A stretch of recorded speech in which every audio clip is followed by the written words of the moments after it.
ಸಿಎಂಗೆ ಬಹುದೊಡ್ಡ ಶಾಕ್ ಈಗ ಇಡಿ ಮೂಲಕವಾಗಿ ಲೋಕಾಯುಕ್ತದಿಂದ ಏನೋ ಪಾಸ್ ಆಗ್ಬಿಡ್ತಾರೆ, ಏನೋ ಆಗ್ಬಿಡುತ್ತೆ ಅನ್ನೋ ಅಂತದಿತ್ತಲ್ಲ, ಈಗ ಇಡಿ ತಗಲಾಕೊಳ್ತಾ ಇದರಲ್ಲಿ ಕಾರಣ ಸ್ನೇಹ ಮೈ ಕೃಷ್ಣ ಅವರು ದೂರನ್ನ ಕೊಟ್ಟಿದ್ರು. ಆ ನಿಟ್ಟಿನಲ್ಲಿ ಈಗ ಎಫ್ಐಆರ್ ಅನ್ನ ದಾಖಲಿಸಿಕೊಂಡಿದೆ ಇಡಿ. ಜಾರಿ ನಿರ್ದೇಶನಾಲಯ ಎಫ್ಐಆರ್ ಅನ್ನ ದಾಖಲಿಸಿಕೊಂಡಿದೆ. ಸೊ ಸಿಎಂ ವಿರುದ್ಧ ತನಿಖೆಗೆ ಈಗ ಇಡಿ ಮುಂದಾಗಿದೆ. ಏನೆಲ್ಲ ಮಾಹಿತಿಗಳನ್ನ ಪಡ್ಕೊಳ್ಬೇಕು, ಈಗ ಮಾಹಿತಿಯನ್ನ ಪಡ್ಕೊಳ್ಬೇಕು. ಈ ಪ್ರಕರಣ ಈಗ ಒಟ್ಟು 3 ಜನ ತನಿಖೆಯನ್ನ ಮಾಡಬೇಕು. ಬಹಳ ಇಂಟ್ರೆಸ್ಟಿಂಗ್ ಆಗಿದೆ. ಸರ್ಕಾರ ರಚನೆ ಮಾಡಿರುವಂತದ್ದು ನಿವೃತ್ತ ನ್ಯಾಯಮೂರ್ತಿ ದೇಸಾಯಿ ಅವರಿಂದ, ಕೋರ್ಟ್ನಿಂದ ಹೇಳಿರುವಂತದ್ದು ಲೋಕಾಯುಕ್ತ SP ಅವರಿಂದ.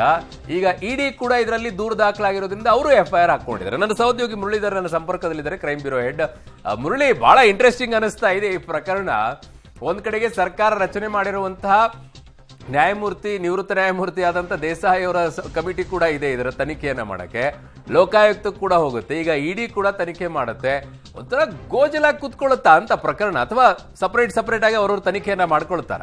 ಖಂಡಿತ ಅರುಣ, ಯಾವುದೇ ರೀತಿಯ ಗೋಜಲು ಇದರಲ್ಲಿ ಬರುವಂತಹ ಸಾಧ್ಯತೆಗಳು ತೀರಾ ಕಡಿಮೆ ಇರುವಂತದ್ದು. ಯಾಕೆಂದ್ರೆ ದೇಸಾಯಿ ಅವರ ಕಮಿಟಿ ಏನಿತ್ತು, ಆ ಕಮಿಟಿಯ ತನಿಖೆಯ ಸಂದರ್ಭದಲ್ಲಿ ಒಂದಷ್ಟು ಮಾಹಿತಿಗಳನ್ನ ಕಲೆ ಹಾಕ್ತಾರೆ. ಅದರಲ್ಲಿ ಯಾವುದೇ ರೀತಿಯ ಬಂಧನ ಆಗ್ಲಿ ಅಥವಾ ಯಾರನ್ನಾದ್ರೂ ವಿಚಾರಣೆಗೆ ಕರೆಯುವಂತದ್ದಾಗ್ಲಿ ಅಥವಾ ಹೇಳಿಕೆಯನ್ನ ಪಡ್ಕೊಳ್ಳುವಂತದ್ದಾಗ್ಲಿ ಅದ್ಯಾವುದು ಕೂಡ ಆಗೋಲ್ಲ. ಯಾಕೆಂದ್ರೆ ಅದು ಕೇವಲ ಎಂಕ್ವೈರಿ ಕಮಿಟಿ ಆದ ಹಿನ್ನೆಲೆಯಲ್ಲಿ ಅವರ ಬಳಿ ಇರುವಂತಹ ದಾಖಲಾತಿಗಳೇನಿತ್ತು ಆ ದಾಖಲಾತಿಗಳನ್ನ ಇಟ್ಕೊಂಡು ಮಾಹಿತಿಗಳನ್ನ ಕಲೆ ಹಾಕ್ತಾರೆ.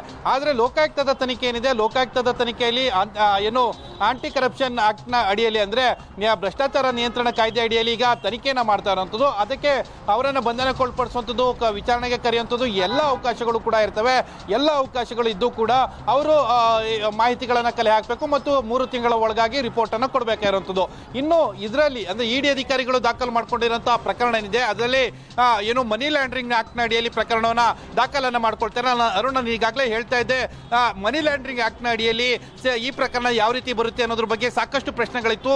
ಎಲ್ಲರೂ ಕೂಡ ಈ ಪ್ರಶ್ನೆನ ಎತ್ತುತ್ತಾ ಇದ್ರು. ಅಂದ್ರೆ ಮನಿ ಲ್ಯಾಂಡ್ರಿಂಗ್ ಇಲ್ಲ, ಅದಕ್ಕೆ ಪ್ರೂವ್ ಮಾಡ್ಲಿಕ್ಕೆ ಸಾಧ್ಯ ಇಲ್ಲ. ಆ ಹಿನ್ನೆಲೆಯಲ್ಲಿ ಇಡಿ ಅಧಿಕಾರಿಗಳು ಈ ಬಗ್ಗೆ ತನಿಖೆಯನ್ನ ಮಾಡ್ಲಿಕ್ಕೆ ಯಾವುದೇ ರೀತಿಯ ಅಧಿಕಾರ ವ್ಯಾಪ್ತಿ ಇಲ್ಲ ಅನ್ನೋದ್ರ ಬಗ್ಗೆ ಹೇಳ್ತಾ ಇದ್ರು. ಆದ್ರೆ PML ಸೆಕ್ಷನ್ 3 ಅಡಿಯಲ್ಲಿ ಇದಕ್ಕೆಲ್ಲದಕ್ಕೂ ಕೂಡ ಸಂಪೂರ್ಣವಾದ ಅವಕಾಶಗಳಿದಾವೆ. ಆ ಅವಕಾಶಗಳನ್ನ ಇಟ್ಕೊಂಡು ಇಡಿ ಅಧಿಕಾರಿಗಳು ತನಿಖೆಯನ್ನ ಮಾಡೋಕ್ಕೆ ಪ್ರಾರಂಭವನ್ನ ಮಾಡಿದ್ದಾರೆ ಅನ್ನೋದ್ರ ಬಗ್ಗೆ ಈಗ ಮಾಹಿತಿಗಳು ಸಿಗ್ತಾ ಇರುತ್ತದೆ. ಕೆಲವೇ ಗಂಟೆಗಳ ಹಿಂದಷ್ಟೇ ECIR ಅಂದ್ರೆ ನಮ್ಮಲ್ಲಿ FIR ಅಂತಾನೆ ಹೇಳ್ತೀವಿ, ಅದೇ ರೀತಿಯಲ್ಲಿ ಎಕನಾಮಿಕ್ಸ್ ಅಫೆನ್ಸ್ ಅಲ್ಲಿ ECIR ಅನ್ನ ದಾಖಲು ಮಾಡಿಕೊಂಡು ತನಿಖೆಯನ್ನ ಪ್ರಾರಂಭ ಮಾಡಿದ್ದಾರೆ. ಬಹುದೊಡ್ಡ ಶಾಕ್ ಅನ್ನ ಇಡಿ ಅಧಿಕಾರಿಗಳು ಮೂಡ ಹಗರಣದಲ್ಲಿ ಸಿಎಂ ಮತ್ತು ಅವರ ಕುಟುಂಬಸ್ಥರಿಗೆ ಕೊಡುವಂತಹ ಸಾಧ್ಯತೆಗಳು ತೀರಾ ಹೆಚ್ಚಾಗಿರುವಂತದ್ದು. ಕೇವಲ ಅವರ ದಾಖಲಾತಿಗಳನ್ನ ಪರಿಶೀಲನೆ ಮಾಡುವಂಥದ್ದು, ಅವರಿಗೆ ನೋಟಿಸ್ ಅನ್ನ ಕೊಡುವಂಥದ್ದು, ಅವರನ್ನ ವಿಚಾರಣೆಗೆ ಕರೆಯುವಂಥದ್ದು, ಈ ರೀತಿಯೆಲ್ಲ ಇವರು ಇಡಿದು ಯಾವ ರೀತಿಯ ಮೊಡಸ್ ಯಾವ ರೀತಿ ಇರುತ್ತೆ ಅಂದ್ರೆ ದಾಳಿಯನ್ನ ಮಾಡ್ತಾರೆ. ದಾಳಿಯನ್ನ ಮಾಡಿ ಕೆಲವೊಂದು ದಾಖಲೆಗಳನ್ನ ಪರಿಶೀಲನೆ ಮಾಡುವಂಥದ್ದು. ಪ್ರಮುಖವಾಗಿ ಇಡೀ ಪ್ರಕರಣದ ಕೇಂದ್ರ ಬಿಂದು ಆಗಿರುವಂಥದ್ದು ಮೂಡಾದ ಕಚೇರಿ, ಅಂದ್ರೆ ಮೈಸೂರಿನಲ್ಲಿರುವಂತಹ ಮೂಡಾ ಕಚೇರಿ ಏನಿದೆ ಅದರಲ್ಲಿ ದಾಳಿಯನ್ನ ಮಾಡಿ ದಾಖಲೆಗಳನ್ನ ಪರಿಶೀಲನೆ ಮಾಡುವಂತ ಸಾಧ್ಯತೆಗಳಿರ್ತವೆ. ಎಲ್ಲ ಮಾಹಿತಿಗಳು ಕೂಡ ಮುಂದಿನ ದಿನಮಾನಗಳಲ್ಲಿ ಆಗುವಂತ ಡೆವಲಪ್ಮೆಂಟ್ಗಳಾಗುವಂತ ಸಾಧ್ಯತೆಗಳು ಕೂಡ ಅತಿ ಹೆಚ್ಚಾಗಿರುವಂತದ್ದು. ಅಂದ್ರೆ ಲೋಕಾಯುಕ್ತದ ಬಿಸಿ ಏನಿತ್ತು, ಆ ಬಿಸಿಯಿಂದ ಒಂದು ಸ್ವಲ್ಪ ಸಣ್ಣದಾಗಿ ಪಾರಾಗುವಂತ ಸಾಧ್ಯತೆಗಳಿತ್ತು.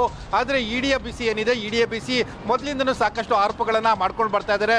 ಕೇಂದ್ರ ಸರ್ಕಾರದ ಅಧೀನದಲ್ಲಿ ಇಡಿ ಇರುವಂತದ್ದು ಅನ್ನೋದ್ರ ಬಗ್ಗೆ, ಈ ಪ್ರಕರಣದಲ್ಲಿ ಯಾವ ರೀತಿಯಲ್ಲಿ ಇದು ಆಕ್ಟ್ ಮಾಡುತ್ತೆ ಅನ್ನೋದ್ರ ಬಗ್ಗೆ ಕೂಡ ಸಾಕಷ್ಟು ಕುತೂಹಲ ಇರುವಂತದ್ದು. ಅರುಣ್.